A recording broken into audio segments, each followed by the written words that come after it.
నిజాయితీ లేని గత ప్రభుత్వ దుష్ట ప్రచారాలు నమ్మవద్దని మంత్రి నాదెండ్ల మనోహర్ పేర్కొన్నారు.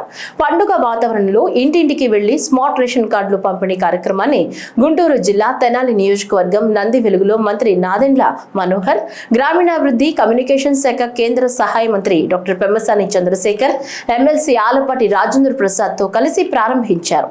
ఈ సందర్భంగా మంత్రి నాదెండ్ల మనోహర్ మాట్లాడుతూ రాష్ట్ర వ్యాప్తంగా 1,46,00,000 మందికి స్మార్ట్ కార్డు సేవలు అందిస్తున్నామని, తద్వారా రాష్ట్రంలోనే 4 కోట్ల మందికి పైగా ప్రజలకు రేషన్ కార్డు సేవలు అందుబాటులోకి వస్తున్నాయన్నారు. మహిళలకు దీపం 2 పథకం ద్వారా ఏడాదికి 3 ఉచిత గ్యాస్ సిలిండర్లు ఇస్తామని చెప్పిన హామీ ప్రకారం అందరికీ సిలిండర్ల సబ్సిడీ అందజేస్తున్నామని వివరించారు. వీలంత త్వరలోనే మీకు ఇంటింటికి వచ్చి చేయడానికి ఒక ప్రయత్నం ఖచ్చితంగా చేస్తాం. 5,83,000 మందికి గుంటూరు జిల్లాలో మనం కొత్త కార్డులు అందిస్తుంటే, తెనాలి నియోజకవర్గంలో 85,000 మందికి మనం ఇది కొత్త కార్డులు అందిస్తున్నాం ఇంటింటికి వచ్చి.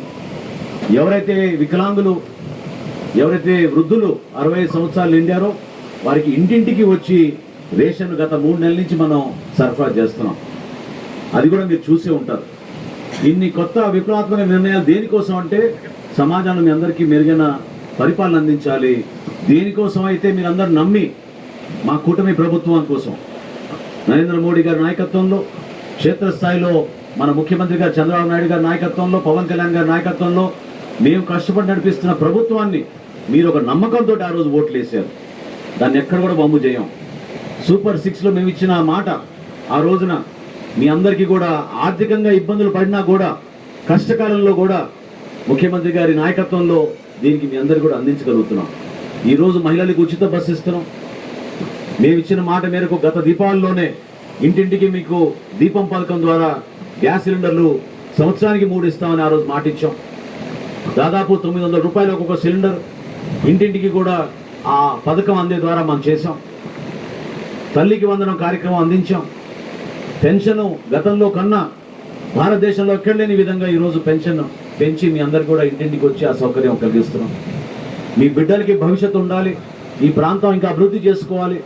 అమరావతి మన రాజధానిగా మనం ముందుకు తీసుకెళ్తున్నప్పుడు తెనాలి నియోజకవర్గంలో కూడా ఖచ్చితంగా ఆ విధంగా అభివృద్ధి తీసుకురావాలని తపనతోటి అహర్నిశలు మీ అందరం కూడా కృషి చేస్తున్నాం. ఒక నమ్మకంతో మీరు నడవండి మాతోటి. ఇక్కడ రాజకీయాలు లేవు, అయిపోయింది, ఆ సమయం అయిపోయింది. ఎప్పుడు లేని విధంగా మీరు మాకు ఓట్లేసి గెలిపించారు. రాజకీయాలకు అతీతంగా అందరం కూడా కలిసికట్టుగా మన ప్రాంతాన్ని అభివృద్ధి చేయాలి. ఎవరైతే అర్హత ఉన్న కుటుంబాలకి సంక్షేమ కార్యక్రమాలు అందడం లేదో వాళ్ళకి ప్రాధాన్యత ఇచ్చుకుంటూ మనం ముందుకెళ్లాల్సిన బాధ్యత మనందరిపైన ఉంటుంది. కాబట్టి కూటమిలో భాగంగా Telugu Desam party, Bharatiya Janata party, Janasena party కార్యకర్తలు కూడా దీంట్లో బాధ్యత తీసుకోవాలి. మీకుంటుంది సమాచారం. క్షేత్రస్థాయిలో ఎక్కడ ఇబ్బంది ఉంటే మీరు ముందు మన గ్రామ సచివాలయం, మన సర్పంచ్ గారికి, మా ఎంపీటీసీ గారికి చెప్పండి.